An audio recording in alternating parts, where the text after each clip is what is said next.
Kuna tena siri itakayoifikia ulimwengu, yote yamewekwa wazi na manabii wa Mungu. Hakuna tena siri itakayoifikia ulimwengu, yote yamewekwa wazi na manabii wa Mungu. Danieli kaona wanyama wane wenye kutisha, wenye kushangaza.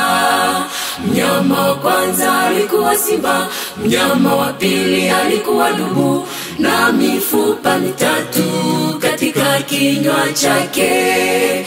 Mnyama wa tatu alikuwa chui, mabawa mane na vichwa nne. Mnyama wa nne alikuwa wa kutisha, kichwani mwake pembe 10, pembe moja ikazuka na kuangusha pembe 3. Hiyo ndiyo historia ya ulimwengu. Hiyo ndiyo historia ya ulimwengu. Pembe ndogo iliyo na sura kama mwanadamu ikanena makufuru dhidi ya Mwenyezi Mungu. Pembe hiyo ikageuka kawa mnyama wa vichwa 7. Juu yake ameketi mwanamke kahaba aliye na kikombe mikononi mwake. Mataifa, makanisa wamelewa mvinyo wake.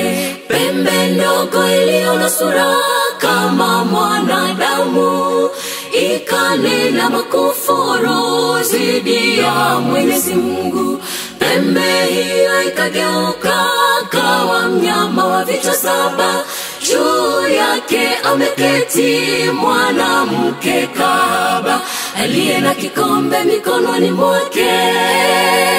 Mataifa, makanisa wamelewa mvinyo wake. Hakuna tena siri itakayoifikia ulimwengu, yote yamewekwa wazi na manabii wa Mungu. Hakuna tena siri itakayoifikia ulimwengu, yote yamewekwa wazi na manabii wa Mungu. Hivyo vichwa 7, milima 7, ameketi huyo mwanamke kahaba.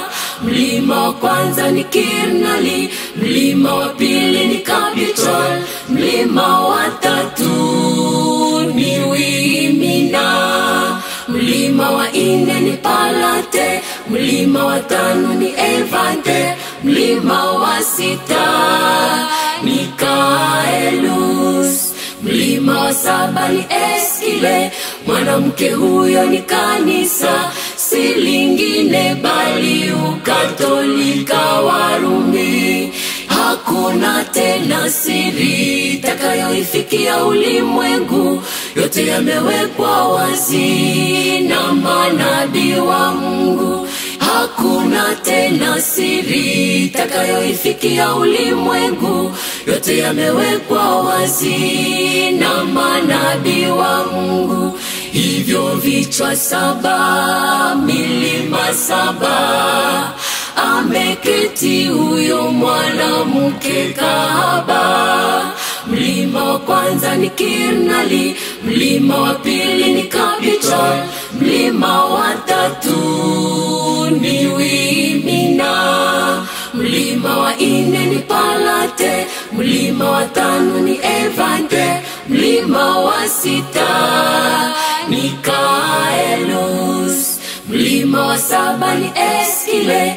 Mwanamke huyo ni kanisa, si lingine bali Ukatolika wa Rumi.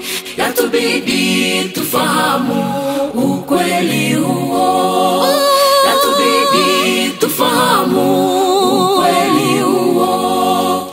Pembe ndogo iliyo na sura kama mwanadamu ikanena makufuru dhidi ya Mwenyezi Mungu. Pembe hiyo ikageuka kawa mnyama wa vichwa 7. Juu yake ameketi mwanamke kahaba, aliye na kikombe mikononi mwake. Mataifa makanisa wamelewa mvinyo wake, pembe ndogo iliyo na sura kama mwanadamu, ikanena makufuru zidi ya Mwenyezi Mungu. Pembe hiyo ikageuka kawa mnyama wa vichwa 7, juu yake ameketi mwanamke kahaba, aliye na kikombe mikononi mwake.